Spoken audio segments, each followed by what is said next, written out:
नमस्कार छात्रों, आज का पाठ है कवितावली उत्तरकांड से। गोस्वामी तुलसीदास जी इसके रचनाकार हैं और काव्यखंड से पाठ आठ पढ़ेंगे।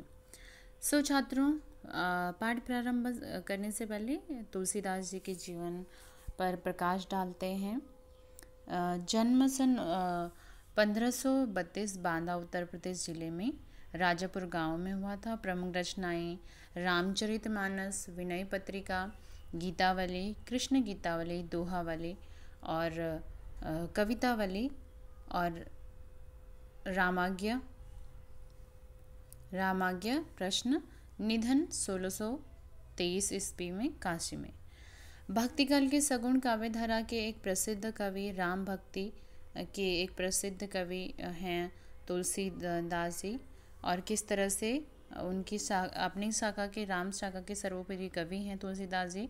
भक्ति से कविता बनाने की प्रक्रिया का सहज परिणति है, परंतु उनकी भक्ति इस हद तक लोकोन्मुक्त भी है कि वे लोक मंगल की साधना के कवि के रूप में प्रतिष्ठित भी हुए हैं।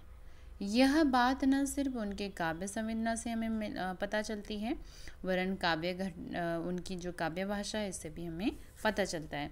इसका सबसे पहले प्रकट प्रमाण यही है कि शास्त्रीय भाषा अर्थात संस्कृत में सर्जन क्षमता होने के बावजूद भी उन्होंने लोक भाषा अर्थात अवधी व ब्रज भाषा को साहित्य रचना का माध्यम बनाया।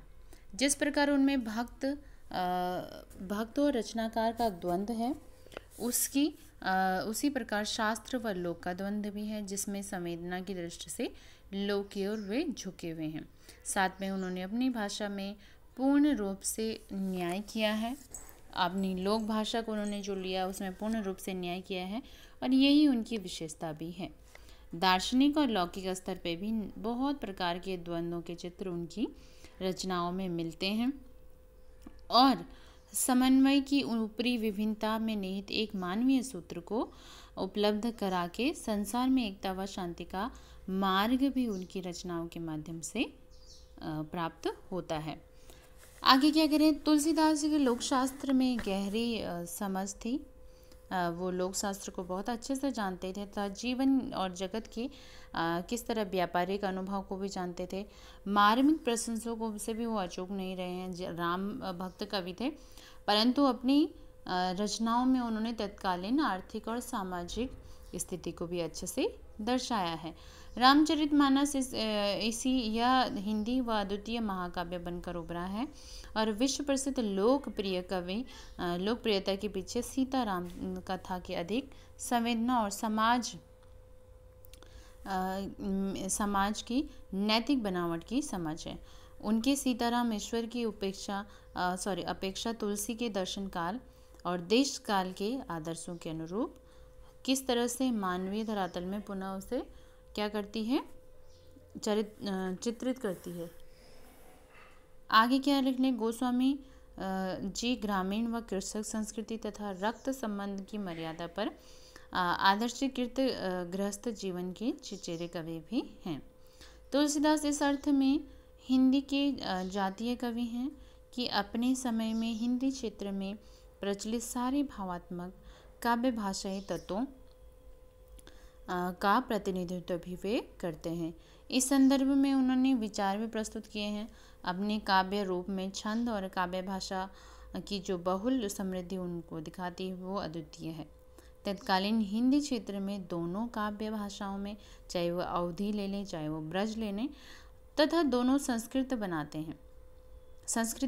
हैं। उपमा अलंकार के क्षेत्र में जो प्रयोग किस तरह से उन्होंने वैशिष्ट्य कालिदास की पहचान है, वही पहचान सांग रूपक के क्षेत्र में तुलसीदास जी की भी है। अब पाठ का जो कवितावली का जो केंद्र बिंदु है वो हम देख लेते हैं। किस तरह से कवितावली का जो केंद्र बिंदु है, उन्होंने कहा है कि विश्व की विषमताओं से अग्रत कालिदास ने तुलसी की युगांत यथार्थ है, जिसके कृपालु प्रभु राम व साम्राज्य का स्वप्न रखते हैं। युग और उसमें अपने जीवन का व न सिर्फ उनमें गहरा बोध है, बल्कि उनकी अभिव्यक्ति को भी उन्होंने उकेरा है। वे अपने समकालीन कवियों से आगे हैं। यहाँ पाठ के में प्रस्तुत कवितावली जो है वो कवित्त और समैया छंद में प्रस्तुत हुए हैं। और पहले छंद किसवी किसान में उन्होंने दिखाया है कि संसार में अच्छे बुरे काम जितने भी होते हैं वो पेट की आग अर्थात पेट की जो भूख है उससे ही लगते हैं।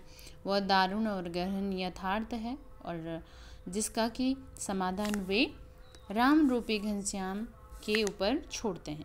इसी प्रकार उनकी राम भक्ति पेट की आग बुझाने वाली है और वही उन्होंने प्रस्तुत भी की है। आगे क्या लिखते हैं? आगे वाले उसमें खेती न किसान में प्रकृति और शासन की विषमताओं को उन्होंने उकेरा है। बेकारी, गरीबी और पीड़ा की सच्चाई को उन्होंने उजागर किया है और उसे दशरथन अर्थात रावण की उपमा दी है।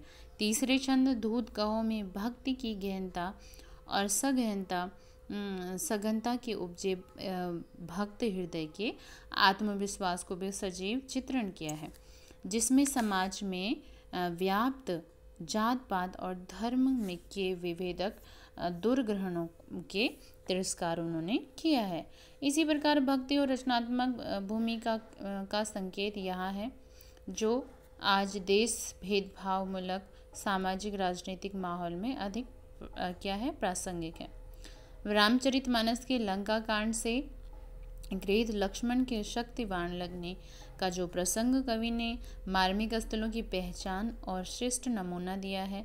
भाई के शोक में किस तरह से राम विलखते हैं, विलाप करते हैं और धीरे धीरे वो विलाप जो है प्रलाप में बन जाता है, जिसमें लक्ष्मण के प्रति राम के अंदर छिपे प्रेम के कई कोण सहसा उभर कर आते हैं और यही प्रसंग ईश्वरीय राम को पूरी तरह से मानवीयकरण करता है और जो कि जिसे पाठक भी बहुत अच्छे से समझ सकेंगे और हम सब जब पाठ को पढ़ेंगे तो वो भी हम अच्छे से समझेंगे।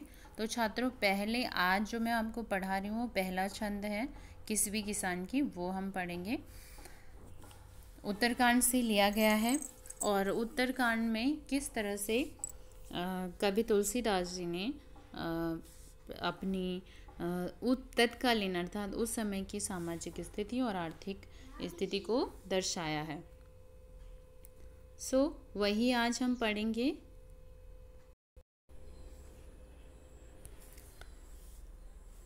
छात्रों, सबसे पहले कवितावली उत्तरकांड पढ़ते हैं।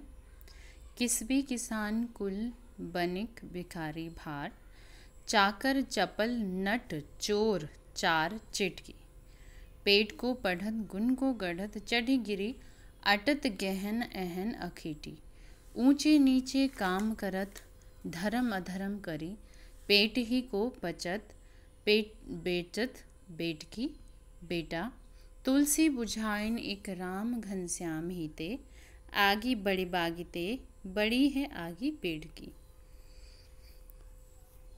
छात्रों, सबसे पहले भावार्थ जानने से पहले शब्दार्थ हम देख लेते हैं। किसवी का अर्थ होता है धंधा, काम या श्रमिक, जिसे हम कह सकते हैं।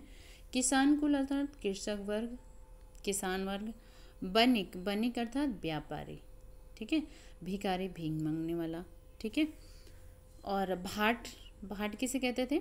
जो राजाओं के दरबार में गीत गाया करते थे, राजा के दरबार में राजाओं के सेवा में जो गीत गाया करते थे। चाकर, आप सभी को पता है नौकरों को चाकर कहते हैं। चपल नट अर्थात जो जादू दिखाते हैं, जो नुक्कड़ों में क्या दिखाते हैं, खेल दिखाते हैं, ठीक है। चोर चार किसे कहते हैं? जैसे हरकारा हो गया, जो क्या करते हैं, समाचार भेजते हैं इधर उधर, गुप्तचर जिन्हें हम कह सकते हैं। और चेटकी अर्थात बाजीगर जिसे बोलते हैं, बाजीगर और जादूगर, मैजिशियन जिसे बोलते हैं। अब आगे क्या है?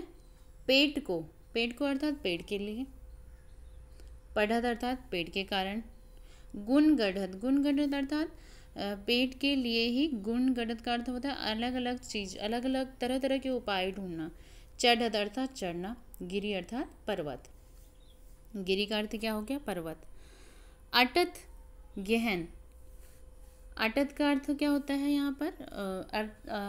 अटत अर्थात भटकता है, गहन अर्थात घोर, गन अर्थात जंगलों में, अहन, अहन का अर्थ क्या होता है? दिन भर। अहन का क्या अर्थ होता है? दिन भर। आखेटिकी अर्थात शिकार करना।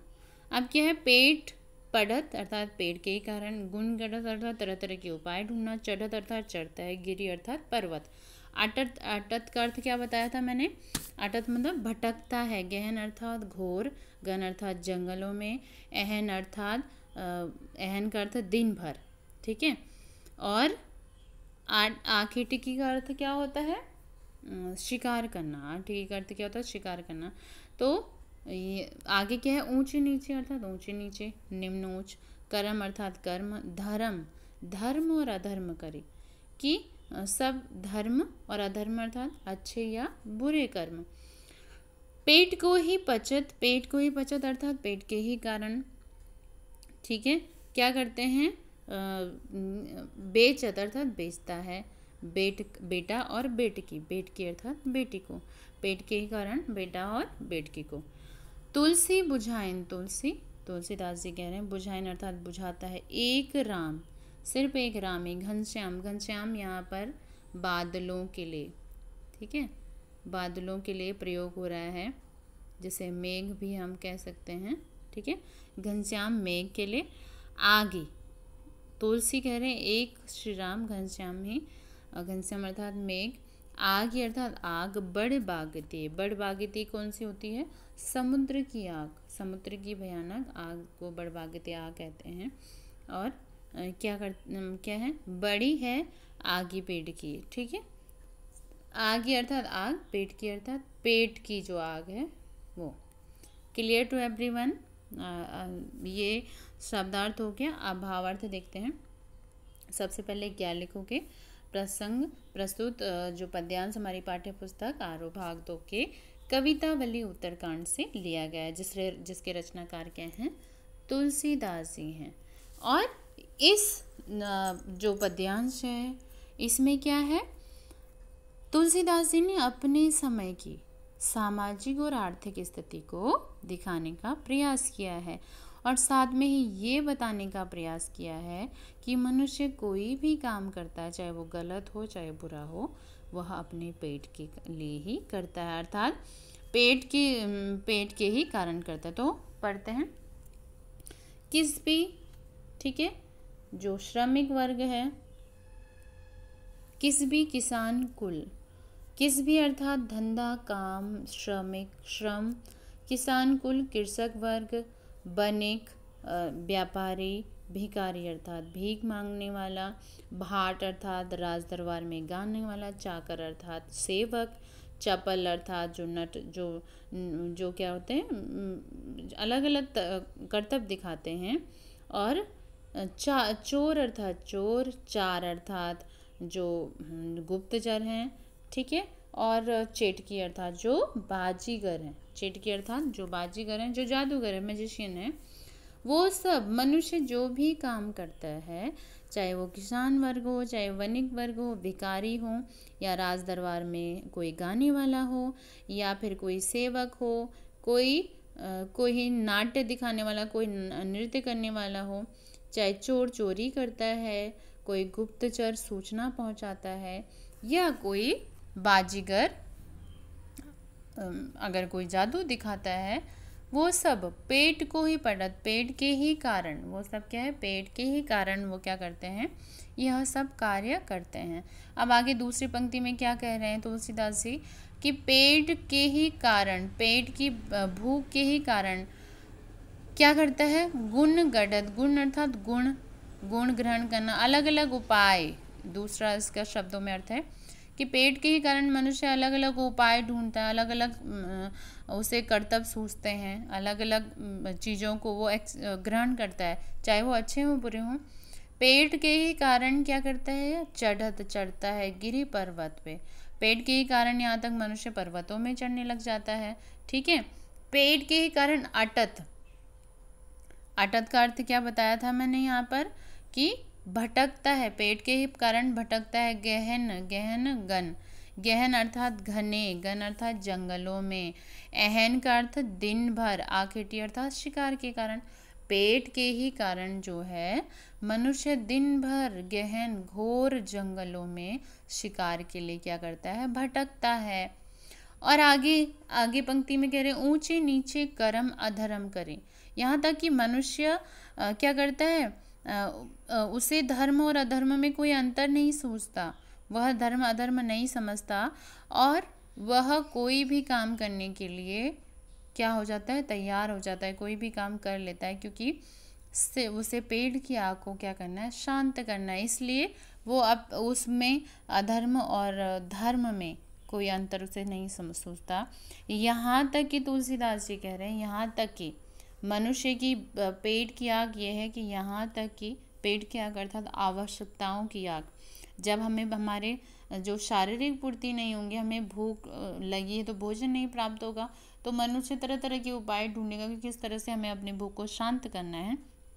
तो वही कवि कह रहे हैं कि पेट के ही कारण यहाँ तक कि मनुष्य क्या कर लेता है कि पेट की आग के ही कारण यहाँ तक कि मनुष्य अपने बच्चों को भी बेच देता, अपने बेटी बेटा को भी बेच देता था।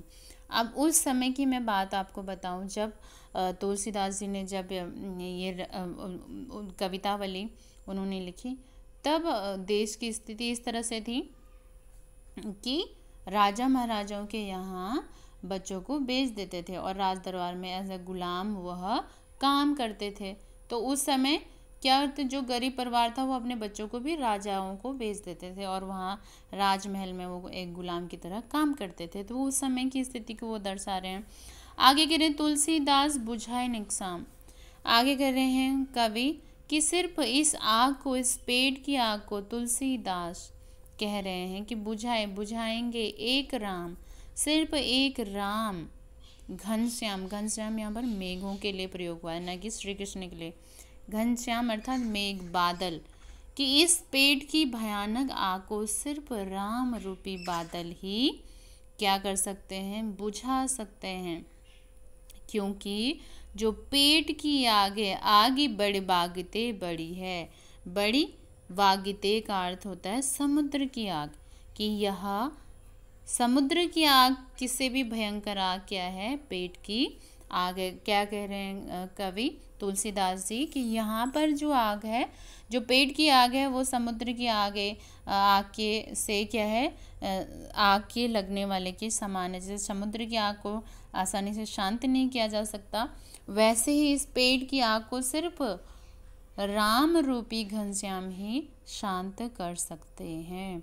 तो एक बार फिर से मैं आपको पूरा समझा दूं कि कवि क्या कह रहे हैं कि मनुष्य जब पेट की आग अर्थात आवश्यकताओं की आग, भूख प्यास, उसकी आवश्यकताएं पूरी नहीं होती, सब पेट के ही कारण। मनुष्य जो भी काम है, जो भी धंधा है, जो भी श्रम वो करता है, पेट के ही लिए है। अगर इस संसार में कोई भी काम नहीं करता, अगर हमें भूख नहीं लगती, अगर हमें हमारी आवश्यकताएं पूर्ण नहीं करनी होती, तो कोई भी कुछ काम नहीं करता। इसीलिए तुलसीदास जी कह रहे हैं कि कोई भी कोई धंधा करता है, कोई श्रम करता है, कोई श्रमिक है या किसान कुल या अर्थात या कृषक वर्ग है या वणिक व्यापारी हैं या भिखारी भीख मांगता है या भाट जो है अर्थात कोई गायक जो है राज दरबार में गाता है या कोई सेवक जो है राज दरबार में काम करता है, कोई चपल नट दिखाता है, चोर चोरी करता है और चार अर्थात गुप्तचर कोई मैसेज भेजता है या चेटकी बाजीगर अगर क्या करता है, कोई चेटकी अर्थात कोई बाजीगर जादू दिखाता है, तो वो पेट के ही कारण सब काम कर रहा है। अर्थात सारे काम वो पेट के ही कारण कर रहा है, चाहे वो अच्छे हो या बुरे हो। पेट के ही कारण मनुष्य क्या करता है, पर्वतों पर चढ़ता है। यहाँ तक कि पेट के ही कारण अटत गहन अहन अखेटी, पेट के ही कारण वो दिन भर घने जंगलों में शिकार करने के लिए जाता है। और यहाँ तक कि पेट के ही कारण वह यह भी भूल जाता है कि कौन सा धर्म है और कौन सा अधर्म है, उसे इस चीज़ का पता नहीं चलता, वो धर्म और अधर्मिक काम भी करने लगता है। और तुलसीदास जी कहने लगे कि यहाँ तक कि आगे पेट के ही कारण पेट की आग के ही कारण लोग अपने बच्चों तक को भी बेच देते हैं। और इस आग को कौन बुझा सकता है? सिर्फ मात्र एक राम रूपी जो घनश्याम बादल हैं, वो इस आग के ऊपर इस आग को क्या कर सकते हैं? शांत कर सकते हैं। क्योंकि वो क्या कह रहे हैं कि पेट की आग समुद्र में लगने वाली आग के समान है, अर्थात बल्कि उससे भी भयानक है। और सिर्फ राम ही हैं जो अपनी कृपा से इस पेट में लगने वाली आग को क्या कर सकते हैं? शांत कर सकते हैं। अर्थात भगवान श्री राम ही इस पेट की आग को क्या कर सकते हैं? शांत कर सकते हैं। तो कवि तुलसीदास जी ने उस समय की आर्थिक स्थिति को बताया है, साथ में मनुष्य की स्थिति को बताया कि मनुष्य कोई भी काम करता है वो अपनी आवश्यकताओं के लिए, अपनी पेट की आग को शांत करने के लिए ही करता है। अब क्या है? अवधी भाषा है। शिल्प सौंदर्य देख लेते हैं। कौन सी भाषा है? अवधी। ठीक है, अवधी भाषा का उन्होंने प्रयोग किया है। ठीक है, अनुप्रास अलंकार किस भी के किसान चार चपल चोर में आपको मिलेगा पेट को पटत। ठीक है, यहाँ पर क्या है? क्या है? अनुप्रास अलंकार छठा बिखर रहा है। बेचत बेटा बेटकी को यहाँ पर अनुप्रास अलंकार है। गहन गण में अनुप्रास है, गुण घटत में अनुप्रास अलंकार है। तो मोस्टली हमें अनुप्रास अलंकार की छठा दिख रही है। अब यहाँ पर जो है एक राम घनश्याम ही थे, यहाँ पर रूपक अलंकार है क्योंकि राम को ही घनश्याम मान लिया और घनश्याम को ही राम।